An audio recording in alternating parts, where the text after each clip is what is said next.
بسم اللہ الرحمن الرحیم۔ ویڈیو شروع کرنے سے پہلے تھوڑا امام رازی رحمۃ اللہ علیہ کے بارے میں جانتے ہیں اور بعد میں شیطان کا نزع کی حالت میں اس کے ساتھ بحث و مباحثہ سن لیتے ہیں۔ امام رازی 1149 عیسوی ایران کے علاقے رے میں ایک ممتاز شخصیت کے گھر پیدا ہوا جسے پوری دنیا فخر الدین امام رازی کے نام سے جانتی ہے۔ آپ کے والد شیخ ضیاء الدین ایک مشہور عالم دین جو خطیب رے کے نام سے مشہور تھے اور انہی سے آپ نے دین کی ابتدائی تعلیم حاصل کی۔ اپنے والد صاحب کے علاوہ آپ نے کئی مشاہیر اور ممتاز اساتذہ سے علوم قرآن، علوم حدیث، اصول فقہ، لغت، منطق، علم الکلام جیسے علوم و فنون کی تعلیم حاصل کی۔ آپ کے اساتذہ میں ایک نام امام بغوی رحمہ اللہ تعالی کا بھی آتا ہے جن کا شمار عظیم مفسروں میں ہوتا ہے۔ اصول تعلیم کے بعد امام رازی نے درس و تدریس، وعظ و نصیحت، مناظروں اور مباحثوں اور تصنیف و تالیف کے مشاغل جاری رکھے، یہاں تک اہل فضیلت نے آپ کو فخر الدین کے علاوہ شیخ الاسلام، سلطان المتکلمین، الامام الکبیر اور شیخ المعقول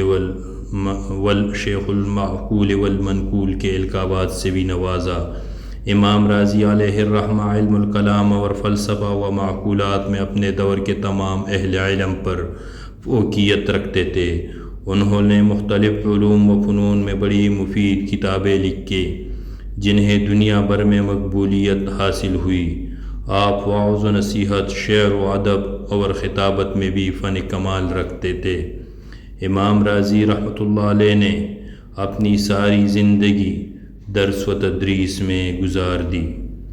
آپ کے علم و فضل کی شہرت سن کر مختلف شہروں اور ملکوں کے طلباء آپ کے پاس حاضر ہو کر علمی فیض حاصل کرتے اور آپ کے علوم و معارف سے استفادہ کرتے۔ مورخین لکھتے ہیں کہ جب امام صاحب سواری پر سوار ہوتے تو ان کے ساتھ 300 طلباء پیدا پا علم حاصل کرنے کے لیے چلتے تھے۔ مفاتیح الغیب یعنی تفسیر کبیر امام فخر الدین رازی کا سب سے بڑا شاہکار ہے، لیکن اس کی تکمیل سے قبل ہی امام رازی کا انتقال ہو گیا۔ بعد میں اس کی تکمیل قاضی شہاب الدین بن خیل الخولی الدمشقی نے کی اور ابن حجر کی رائے کے مطابق شیخ نجم الدین احمد بن محمد الکمولی نے کی۔ امام فخر الدین رازی کا خالط نظام شیطان سے مناظرہ۔ شیطان نے چاہا کس طرح اس کا ایمان سلب ہو جائے۔ اس نے ان سے پوچھا کہ تم نے تمام عمر مناظروں مباحثوں میں گزاری، خدا کو بھی پہچانا؟ آپ نے فرمایا آپ کے ساتھ کیا دلیل ہے کہ اللہ ایک ہے؟ اس نے کہا اس پر کئی دلیلیں ہیں۔ آپ نے ایک دلیل قائم فرمائی تو شیطان نے وہ دلیل توڑ دی۔ انہوں نے دوسری دلیل قائم کی، شیطان نے وہ دلیل بھی توڑ دی۔ اس طرح امام فخر الرازی نے شیطان کو 100 دلیلیں دیے اور شیطان نے 100 دلیلوں کی جواب دی۔ خواجہ نجم الدین امام فخر الدین رازی کے پیشوا یعنی پیر ہے۔ پھر اللہ نے خواجہ نجم الدین کو کشف کے ذریعے دکھایا کہ شیطان امام رازی پر نزع کے وقت حملہ آور ہے۔ خواجہ صاحب نے بذریعہ کشف وحی سے کہا رازی تو چرا نمی گوئی، من خدا را بلا دلیل می شناسم۔ تو یہ کیوں نہیں کہتا کہ میں خدا کو بغیر دلیل کے مانتا ہوں؟ امام فخر الدین رازی نے جب اپنے خواجہ نجم الدین کی آواز سنی تو فوراً کہا شیطان میں اللہ کو بغیر دلیل کے مانتا ہوں۔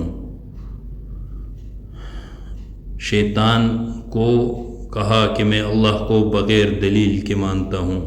جب شیطان لاجواب ہوا تو پھر شیطان سوال کر لیتا ہے، کیونکہ وہ بھی آخر ملائکہ کا استاذ رہ چکا تھا، بڑے علم کا خاوند تھا۔ سوال کرتا ہے کہ اے فخر الدین، آپ نے اپنے علم کی طاقت پر مجھ سے اپنے آپ کو چھڑا لیا۔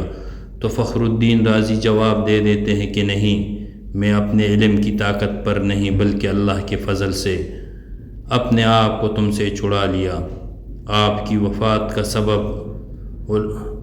تاریخ لکھتے ہیں، سبب یہ بتایا جاتا ہے کہ آپ کا کرامیہ کے ساتھ امور عقیدہ میں شدید اختلاف تھا۔ آپ اور ان کے درمیان بحث و مناظرہ جاری رہا، یہاں تک کہ انہوں نے آپ کو زہر دے دیا، جس سے آپ کی وفات ہوئی۔ آپ نے تقریباً 62 برس آسمان علم پر چمکنے والے ستارے کی مانند زندگی گزاری اور اشاعت علم میں گراں قدر خدمات سر انجام دی۔ اللہ تعالیٰ آپ کے درجات بلند فرمائے، آمین۔ ویڈیو پسند آنے کی صورت میں چینل کو ضرور سبسکرائب کر لیں اور ویڈیو دیکھنے کا بہت شکریہ۔